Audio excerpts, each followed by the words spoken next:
கர்த்தர் நல்லவர். இந்த நாளிலும் அற்புதமாய் இந்த ஜெபமே ஜெயம் நிகழ்ச்சிக்கு எங்களோட கூட சேர்ந்து ஜெபிக்க, வார்த்தையை கேட்க வந்திருக்கிற அன்பு நண்பர்கள், விசுவாசிகள், அன்பு சப்ஸ்கிரைபர்ஸ் எல்லாரையும் இயேசுவின் நாமத்தினாலே வாழ்த்துக்கிறோம், வரவேற்கிறோம். தொடர்ந்து நீங்கள் எங்களோடு இணைந்திருப்பது ஒரு மிகப்பெரிய சந்தோஷத்தை தருகிறது. பல பேருக்கு ஷேர் பண்ணுங்கள், இந்த வீடியோஸை லைக் பண்ணுங்கள். ஏனென்றால் இது பலருக்கு, நம்மை தவிர மற்றவர்களுக்கும் இது போய் சேருவதற்கு இது பயன்படுகிறது. நம்ம ஷேர் பண்ணுகிறதும், லைக் பண்ணுறதும், கமெண்ட் பண்ணுறதும் அவை உங்களுக்கு பிரயோஜனமாக இருக்கும் என்கிற நிலையிலே நீங்கள் கண்டிப்பாக சப்ஸ்கிரைப் பண்ணுங்கள், அனுதினமும் பாருங்கள், எங்களுக்காக ஜெபம் பண்ணுங்கள். இதை அனுதினமும் தொடர்ந்து செய்ய எங்களுக்கு வேண்டிய பலனும் அந்த கிருபைகளும் பெருக ஜெபம் பண்ணுங்கள். இன்றைக்கு கர்த்தர் நமக்கு இந்த ஜெபமே ஜெயம் நிகழ்ச்சியை ஆசீர்வதித்து தருவாராக. ஜெபம் பண்ணுவோம். பரமண்டலங்களில் இருக்கிற எங்கள் பிதாவே, உம்முடைய நாமம் பரிசுத்தப்படுவதாக, உம்முடைய ராஜ்யம் வருவதாக, உம்முடைய சித்தம் பரமண்டலத்திலே செய்யப்படுகிறது போல பூமியிலேயும் செய்யப்படுவதாக. எங்களுக்கு வேண்டிய ஆகாரத்தை இன்று எங்களுக்கு தாரும். எங்கள் கடனாளிகளுக்கு நாங்கள் மன்னிக்கிறது போல எங்கள் கடன்களை எங்களுக்கு மன்னியும். எங்களை சோதனைக்குட்பட பண்ணாமல் தீமையின்றி எங்களை ரட்சித்துக் கொள்ளும். ராஜ்யமும் வல்லமையும் மகிமையும் என்றென்றைக்கும் உம்முடையவைகளே. ஆமென். நன்றி பிதாவே. நம்முடைய கர்த்தராகிய இயேசு கிறிஸ்துவின் தேவனும் மகிமையின் பிதாவுமானவர் தம்மை நீங்கள் அறிந்து கொள்வதற்கான ஞானத்தையும் தெளிவையும் அளிக்கிற ஆவியை உங்களுக்கு தந்தரல வேண்டும் என்றும், தாம் நம்மை அழைத்ததினாலே நமக்கு உண்டாயிருக்கிற நம்பிக்கை என்னதென்றும், பரிசுத்தவான்களிடத்தில் தமக்கு உண்டாயிருக்கிற சுதந்திரத்தினுடைய மகிமையின் ஐஸ்வர்யம் என்னதென்றும், தாம் கிறிஸ்துவை மரித்தோழ்ந்து எழுப்பி அவரிடத்தில் நடப்பித்த தமது பலத்த சத்துவத்தின் வல்லமைப்படியே விசுவாசிக்கிறவர்களாகிய நம்மிடத்திலே காண்பிக்கும் தம்முடைய வல்லமையின் மகா மேன்மையான மகத்துவம் இன்னதென்றும் நீங்கள் அறியும்படிக்கு அவர் உங்களுக்கு பிரகாசம் உள்ள மனக்கண்களை கொடுக்க வேண்டும் என்றும் வேண்டிக் கொள்கிறேன். பரலோக பிதாவே, உங்களுக்கு ஸ்தோத்திரம். கர்த்தராகிய இயேசுவின் நாமத்தில் வந்து இருக்கிறோம். இயேசுவின் விலையேறப்பெற்ற திருரத்தினால கழுவப்பட்ட நீதிமான்களாக உடைய பிள்ளைகளாக எங்களை நிறுத்தினீரே, உங்களுக்கு நன்றி பிதாவே. ஸ்தோத்திரம். இந்த நேரத்தில் என் கர்த்தாவே, இந்த ஜெபமே ஜெயம் ஜெப கூடுகையில் எங்கள் எல்லாரையும் ஒரு மனமாய் ஒன்றிணைத்த கிருபைக்காக, உம்மை நோக்கி பார்க்க செய்த கிருபைக்காக உமக்கு நன்றி பிதாவே. ஸ்தோத்திரம். இந்த நேரத்திலே ஆண்டவரே, உடைய ஆவி எங்களுக்குள்ளார ஊற்றுவீராக, உடைய பிரசனத்தினால ஒவ்வொருவரையும் நிரப்புவீராக. கர்த்தாவே, உடைய வார்த்தை சொல்லுகிறபடி நாங்கள் நடந்து கொள்வதற்கு தேவையான பலன் எங்களுக்கு உண்டாகட்டும். அதை புரிந்து கொள்வதற்கான தேவையான ஞானம் எங்களுக்கு உண்டாகட்டும். பரிசுத்த ஆவியானவர் சகல சத்தியத்துக்குள்ளும் எங்களை நடத்துவீராக. கர்த்தாவே, உம்முடைய வழிநடத்துக்களாக நாங்கள் எங்களை அர்ப்பணிக்கிறோம். தொடர்ந்து வழிநடத்துவீராக. வார்த்தை கொண்டு எங்களோட பேசுவீராக, எங்களை உற்சாகப்படுத்துவீராக, பலப்படுத்துவீராக. இயேசு நாமத்தால் ஜெபிக்கிறேன் ஜீவனுள்ள நல்ல பிதாவே. ஆமென். ஆமென். Dear friends, once again we greet you, we bless you. அற்புதமான ஜீவ வார்த்தைகள் ஆண்டவர் சொல்றாரு, இந்த வசனங்கள் என் வசனங்கள் ஆவியாய் ஜீவனாய் இருக்கு. அதனாலதான் கர்த்தருடைய வசனங்களை தியானிக்கிறது ரொம்ப முக்கியம். யோபு தன்னுடைய துன்பத்தின் நேரத்தில் அவன் புலம்புனதெல்லாம் எடுத்துட்டு நம்ம என்ன பண்ணக்கூடாது, அதை வைத்து நம்ம பெரிய டீச்சிங்ஸ் அண்ட் டாக்டர்ஸாக அதை மாற்றக்கூடாது. ஏன்னா கடைசியாக அவன் சொல்கிறான், நான் நீசன், அவர் பாவி, நான் தெரியாததெல்லாம் பேசிட்டு என் வாயை முடிக்கிறேன்றான். அவன் எல்லாத்தையும் வளர்க்கிட்டு கடைசியில் தன்னோட வாயை மூடி அவன் பிழைச்சிக்கிறான். அதுக்கப்புறம் 140 வருஷம் வாழ்ந்தான்னு போட்டிருக்கு, 4 தலைமுறையை பார்த்தான்னு போட்டிருக்கு. ஆனால் அவன் பிரச்சனையில் இருந்து அந்த சில காலத்தில் அவன் புலம்பின வார்த்தைகளை எடுத்து இன்றைக்கும் எத்தனையோ 1000 ஆண்டுகளுக்கு பிறகு, கொஞ்சம் யோசிச்சு பாருங்க, எத்தனையோ பல 1000 ஆண்டுகளுக்கு பிறகு அதை இன்னைக்கு எடுத்து பிரசங்க பீடங்களில் சபைகளிலே அதை எடுத்து போதித்து போதகர்களும் மக்களும் அறிவில்லாமையால், அன்று சொல்றார் ஓசியா 4:6, என் ஜனங்கள் அறிவில்லாமையால் சங்காரமாகிறார்.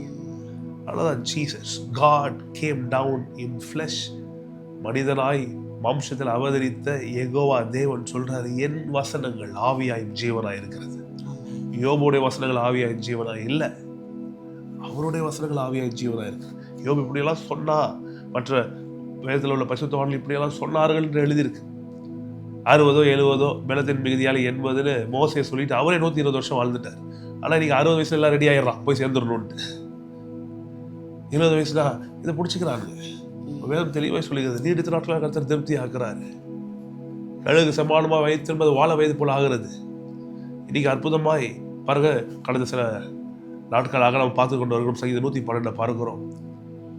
கர்த்தருக்கு பயந்த ஒரு கட்டில் மிகவும் பெரியமா இருக்கிற மனுஷன் பாக்கியவான், அவன் சந்ததி பூமியில் பலத்திருக்கும். யோசிச்சு பாருங்க, பலத்து இருக்கும்னா இளமையில மறிக்காது, ரொம்ப நல்லா இருக்கும், செழித்து இருக்கும், உயர்ந்து இருக்கும். அப்போ இதை அனுதினம் விசுவாசித்து ஆவியாயும் ஜீவனாக இருக்கிற இந்த வார்த்தைகள் உள்ள போக போக போக, இது வந்து ஒரு நாள்ல நடக்கிற விஷயம் கிடையாது. நீங்க ஒரு விதையை விதைக்கிறீங்க, அடுத்த நாள் காலையில் போய் பார்க்கும்போது உங்க தோட்டத்தில் அது பெரிய மரமா வளர்ந்து கனிகள் கொடுத்து அப்படியே காய்த்திருக்காது. அது பெரிய ப்ராசஸ், பல நாட்கள் எடுக்கிற ப்ராசஸ். அப்போ நம்முடைய வாழ்க்கை, கிறிஸ்தவ வாழ்க்கை ஒரு பெரிய ப்ராசஸ். ஆனால் ஒவ்வொரு நாளும் நாம் எடுக்கிற செயல்கள் அது முன்னேற்றத்தை நோக்கி என்ன பண்ணுது, போகுது. அதனால தான் இது ஏதோ வந்து 2 நிமிஷத்தில் ஒரு நூடுல்ஸை செஞ்சு கொடு அப்படின்ற ஒரு விஷயம் கிடையாது. இது ஒரு ஃபாஸ்ட் ஃபுட் பிஸ்னஸ் கிடையாது. இது கிடுக்கிட்டு கிண்டி தான் போ, ஏதோ சாப்பிடு அப்படின்ட்டு. இது அற்புதமாய் கர்த்தருடைய வார்த்தை இரவும் பகலும் தியானித்து வாழ்நாள் முழுவதும் போற ஒரு வேலை. அதனால தான் இதை பொறுமையோடு கையாளணும். இந்த பொறுமையின் நேரத்தில் அது வெயிட் பண்ணுற நேரம் வேஸ்டிங் டைம் கிடையாது.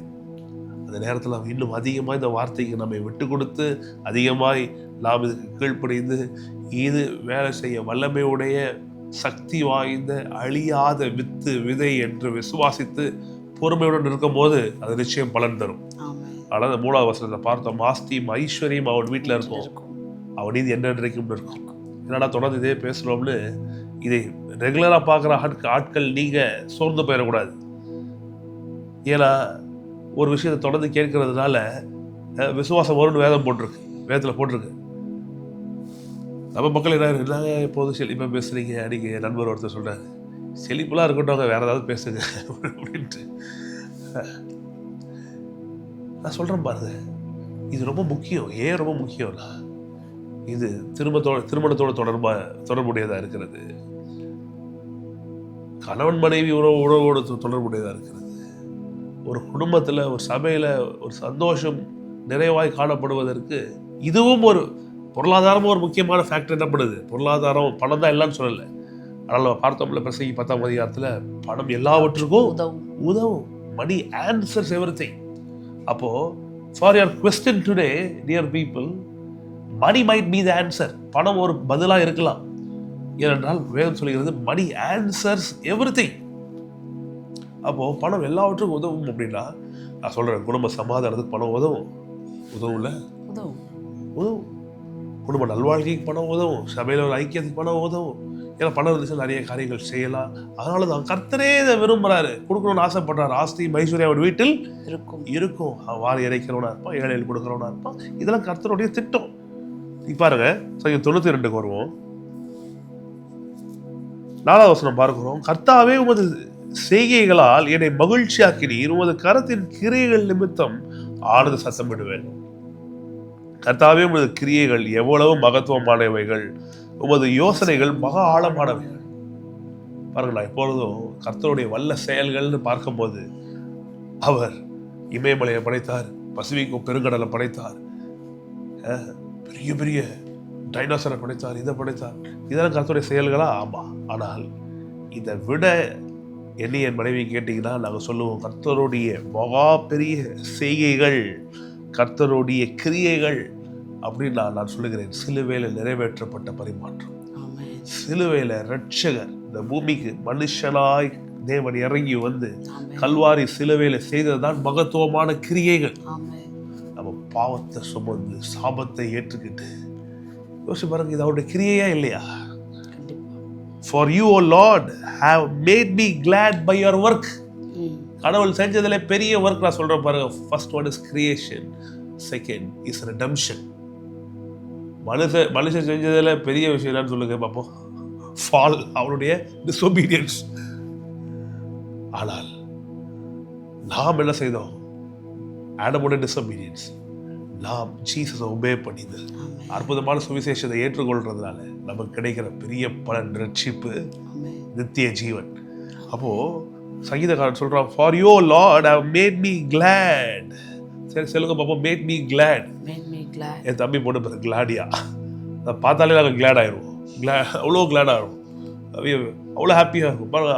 சங்கீதக்காரன் சொல்றான், you made me glad by your work, at the works of your hands I sing for joy. இப்போ கர்த்தருடைய ஒர்க் என்ன? மரம் செடி கொடி இதெல்லாம் படைச்சது. எஸ், அது கர்த்தருடைய ஒர்க்.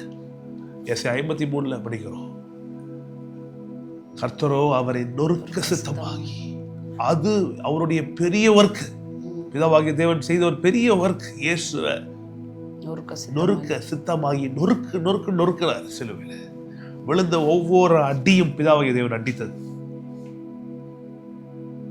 இயேசுவை கொன்று அவருடைய ரத்தத்தை சிந்தி இந்த பூமியை உங்களுக்காக எனக்காகவும் மனித குலத்துக்கு மீட்பை நிறைவேற்றி நம்முடைய நோயை அவரை சுமக்க வைத்து, பாவத்தை சுமக்க வைத்து, ஏழ்மையை சுமக்க வைத்து, நான் சொல்றேன் பாருங்க, இது இந்த கிரியைகள், இந்த கர்த்தருடைய கிரியைகள் எவ்வளவு மகத்துவமானவைகள். Your thoughts are very deep. உமது யோசனைகள் மகா ஆழமானவைகள். அதனாலதான் என் மனைவி கிட்ட சொல்லுவேன், என் சபை மக்கள்கிட்ட சொல்லுவேன், இது புரியல, ஒருத்தனுக்கு செழிப்பு புரியல, சுகம் புரியல, சிலுவையில் நடந்தது புரியலன்னா நம்ம அவளை பார்த்து பாரப்படணும். ஏன்னா கடவுளுடைய தாட்ஸ் ஆர் வெரி டீப். சிலுவை ரொம்ப டீப், ஆழமான பிரசங்கம் அப்படின்னா எங்கள் சபை முன்னாடி இந்த இடத்துல சொல்ல, ரொம்ப ஆழமான பிரசங்கங்க, ஒன்றுமே புரியலங்க, ஒன்றுமே புரியலன்னா அது டீப் கிடையாது. அது எவ்வளோ டீப்பாக இருந்தாலும் ஆவியாரோட துணையை கொண்டு புரியிற மாதிரி பிரசங்கம் பண்ணணும். அதான் ஒரு பிரசங்கியாருடைய அபிஷேகம். அதில் சொல்கிறார் பாருங்க, your thoughts are very deep. தாவி சொல்கிறான், சங்கீதக்காரர் சொல்கிறான், என்னுடைய யோசனைகள் மகா ஆழமானவைகள். மிருக குணமுள்ள மனுஷன் அதை அறியாதான் ரொம்ப முக்கியம். மிருக குணமுள்ள, மிருகத்துக்கு டேம் பண்ண முடியாது. எல்லாம் சொல்லுவாங்க தெரியுமா, என்னதான் குளிப்பாட்டி பண்ணி நீங்கள் நடு வீட்டில் வச்சா திரும்பி என்னதான் பண்ணும், சாக்கடைக்கும் சேர்த்துக்கு தான் ஓடும். ஏன்? அதோடைய குணம். அப்போ மிருக குணம் உள்ள மனிதர்கள் இருக்கிறாங்க, அவங்களுக்கு நீங்க என்னதான் பேசுங்க அவங்களுக்கு புரியாது. கணக்குகள் எல்லாம் சண்டைக்கு வரும், எப்படி சொல்லல அப்படின்ட்டு. அடுத்தது பார்க்குறோம், மூடன் அதை உணரான். எது உணரான்? யோசிச்சு பாருங்க, வானத்தை பூமி உண்டாக்கிற தேவன் உங்களுக்காக எனக்காகவும் அவருடைய மகா பெரிய யோசனை.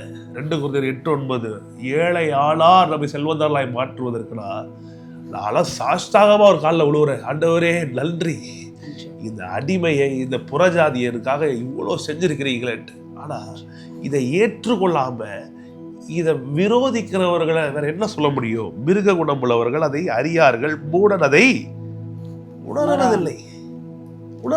எதை உணர்றதில்லை? 4வது வசனத்தை படிக்கிறோம், செயல்கள், செய்கைகள், உமது கரத்தின் கிரியைகள், கர்த்தாவே உமது கிரியைகள் எவ்வளவு மகத்துவம். நம்மளுடைய யோசனைகள் மகா. கர்த்தர் ஒரு யோசனையை வச்சிருக்காரு, நம்மளை செழிப்பாக்குறதுக்கு அவர் ஒரு திட்டம் போட்டிருக்காரு, நம்மளை சுகமாக்க அவர் ஒரு திட்டம் போட்டிருக்காருன்னு வேதத்தில் சொல்லும் போது, வார்த்தை அனுப்பி குணமாக்கி அழிவுக்கு தப்ப வைக்கிறார், தழும்புகளால் குணமானீர்கள், நோயெல்லாம் சுமந்தாரு, ஏழ்மையெல்லாம் ஏற்றுக்கிட்டாரு, அவர் ஒரு வழியை போட்டு வச்சிருக்கும் போது அதுல போறதுதான் புத்திசாலித்தனம், அதுல போறதுதான் தாழ்மை, அதுல அந்த வழியில போறதுதான் கீழ்ப்படிதல். அதை விட்டுட்டு அது இதையும் பின்பற்றிக்கிட்டு இதுக்கு விரோதமாக பேசுகிறவர்கள் எப்பேற்பட்டவர்கள்? மிருக குணமுள்ள மனுஷர்கள். நம்ம அப்படி இருக்கக்கூடாது. We should not be like some wild beast hearted people. மாதிரி ஒரு மிருக குணமுள்ள ஒரு மனுஷன் அந்த இருதயம் இருக்கக்கூடாது. நம்ம இருதயம் அப்படியே சதையான இருதயமாய் கடவுளை போல, இயேசுவை போல இருக்கணும்.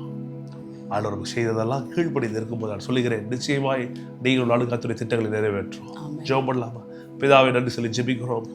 உம்முடைய நன்மைகளுக்காய் நன்றி, உடைய செயல்களுக்காய் நன்றி. அற்புதமான நல்ல எங்களுக்கு வாழ்க்கையில எல்லா நன்மைகளையும் அற்புதமாய் செய்து கொண்டு வருகிறீரே, அதுக்காக நன்றி. ஆண்டு சொல்றதை எங்களை வழி நடத்துங்க, எங்களுக்கு உதவி செய்யுங்க, எங்களை பலப்படுத்துங்க, சகாயப்படுங்க கர்த்தாவே. எல்லாவற்றிலும் ஜெயம் கொடுங்க. இதை பார்த்து கொண்டிருக்கிறவர்கள சுகமாகட்டும், இதை பார்த்து கொண்டிருக்கிறவர்கள விடுதலை ஆகட்டும். எந்த ஒரு நோக்கத்தோடு எங்களை எல்லாம் அழைத்தீர் அந்த நோக்கங்கள் நிறைவேறட்டும்.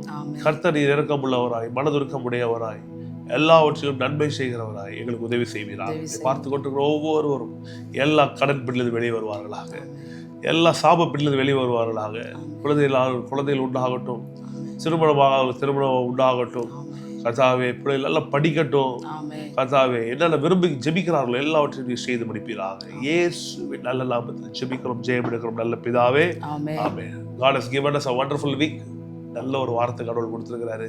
அவருடைய துணையோட ஆரம்பிப்போம். பெரிய காரியங்களை கர்த்தர் நமக்கு செய்து கொடுப்பாரா. Thank you so much people. Love you. God bless you.